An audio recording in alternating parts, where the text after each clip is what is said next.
Hey, what's up everybody? It's Homies and Mars back again today. And today I have a pot farming guide video.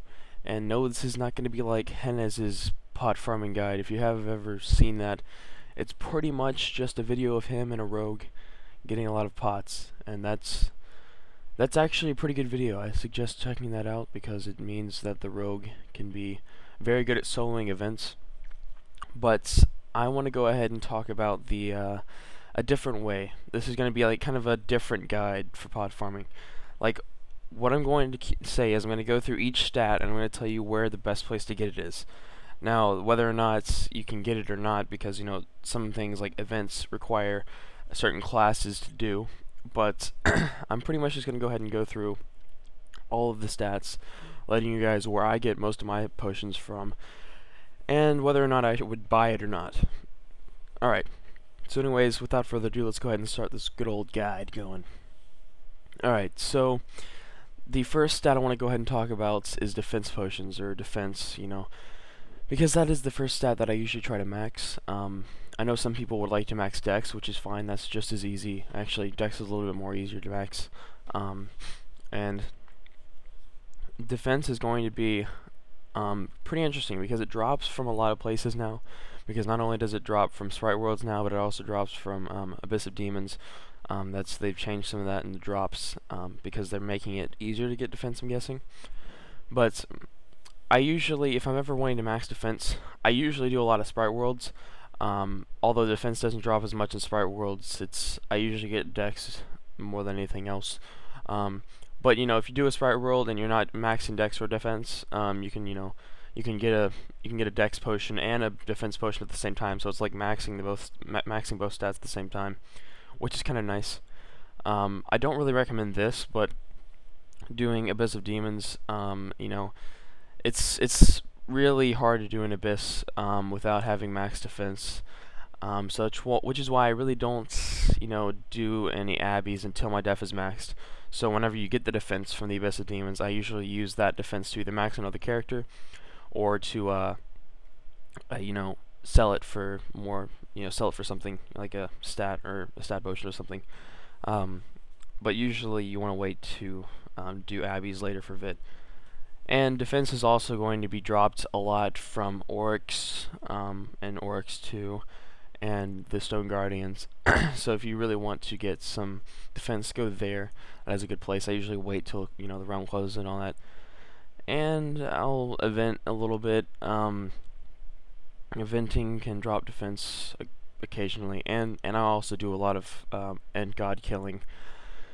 I know Godlands doesn't drop as many potions as it used to, but you know, killing end gods just 24/7 can you'll usually get a good amount of defense from that. And you know, Leviathans, I don't know, they seem a little bit too hard to be worth it because the drop rates are lower, and you know, it takes a while to kill a Leviathan with really any class. They do a lot of damage, so it's not really fun killing Leviathans, but that's just the way it works. I'm sorry for I'm a little congested right now, but anyways. The next stat I want to go ahead and talk about is the what is it? Yeah, attack. And now attack is actually really fun.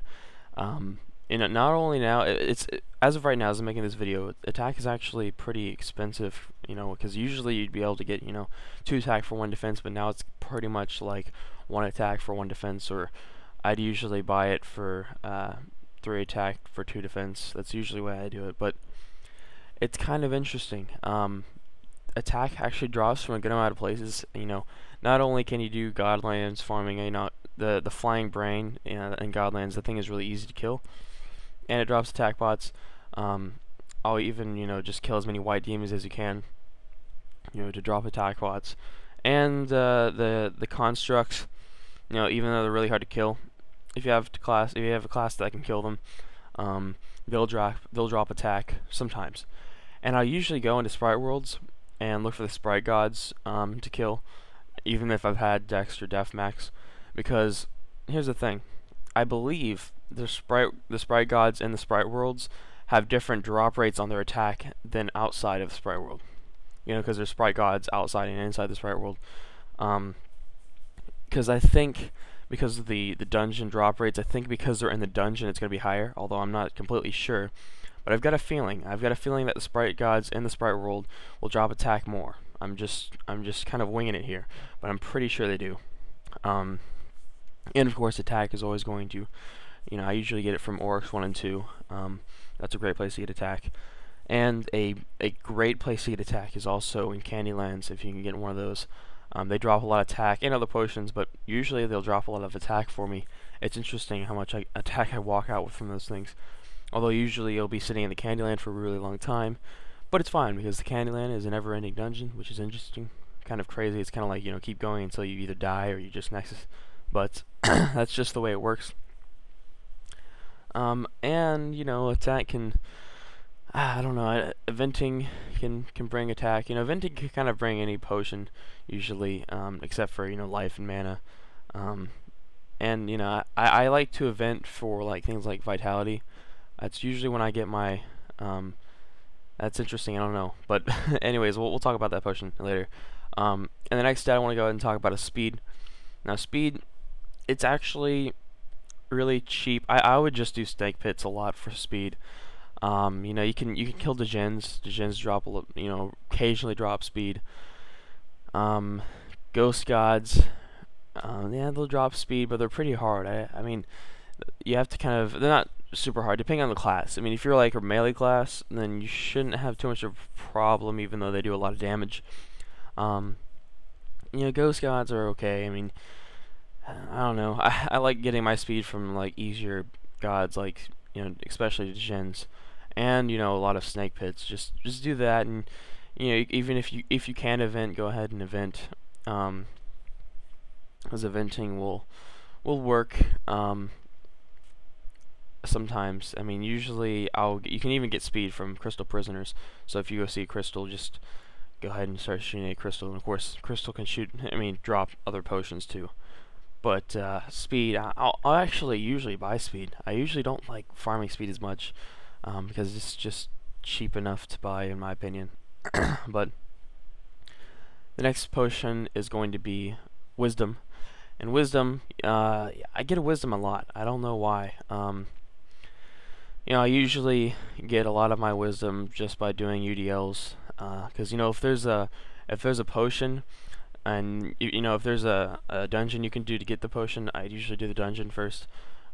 Although I know I didn't mention the Mad Lab about defense or attack, but the Mad Lab takes way too long, and I don't think it's worth it, unless you're trying to get, the Mad Lab set or something, and you don't want to buy it. But I usually don't go into Mad Labs because they take too long, and they're pretty hard. I don't, unless I'm with a big group.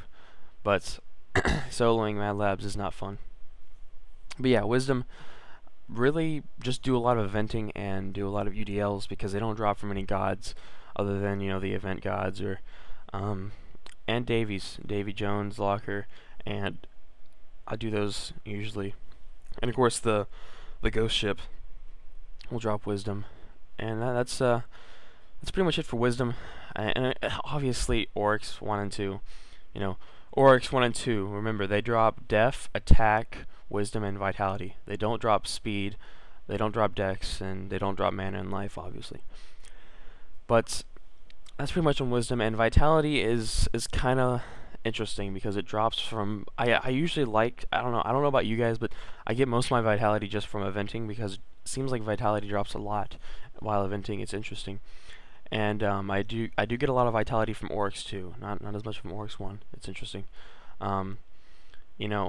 I haven't mentioned Pentarax yet, but Pentarax can give you a lot of potions, but I usually do get a good amount of vitality from Pentarax and wisdom, and occasionally defense, and not too much attack. It's interesting. But vitality is great, even for Abbeys if you're already 5'8". Just do a lot of Abbeys, because you'll definitely be able to solo an Abbey with a 5'8" character. And not only that, but you can also get a bonus defense from the Abyss of Demons. But that is pretty much it on vitality. And of course the last two potions, life and mana. Mana, I don't like maxing mana, because it's usually, in my opinion, it's harder to get than life. And see, the thing with mana is you have to do ocean trenches, and usually whenever you find an ocean trench in a full realm, the ocean trench is going to be filled with people, and it's going to be hard to get a mana potion from it. Excuse me. So you're going to have to really rely on ocean trenches, and I do that too. I usually don't buy mana. I just do a lot of ocean trenches to max my mana. It's interesting, but I don't know. I don't like maxing mana again. I don't like buying it either. That's just the way I am. And of course, life. It's kind of the same way. Just do a bunch of tombs. You don't even need to buy life to max it. Um, and by the way, if you're 6'8", you could do tombs easily. That's why I'd wait to do a tomb until you're 6'8". Even though, you know, I have a tomb guide that you can go check out, but the safest way to do a tomb is really 6'8". And you can get a lot of life from that. You know, usually you can get one or two life per tomb. Sometimes 3 out of 3 if you're lucky enough. And just do a lot of those. If you have a guild that does tombs, that's great, because that means more life for you. And that's how I usually get max in life, is just tombs. I don't buy. I've never bought life to max before. But anyways, guys, thank you for watching. That is my potion guide. Hopefully you guys were able to follow it well. If you have any more ideas about the potion guide, like maybe you found a different way to get potions, go ahead and put it into the description. And yeah, I think that's pretty much it. I'm just getting over this little congestion again. It happens to me a lot. It's just, I don't know, it's interesting. Anyways, guys, have a good rest of the day. I'll talk to you guys later.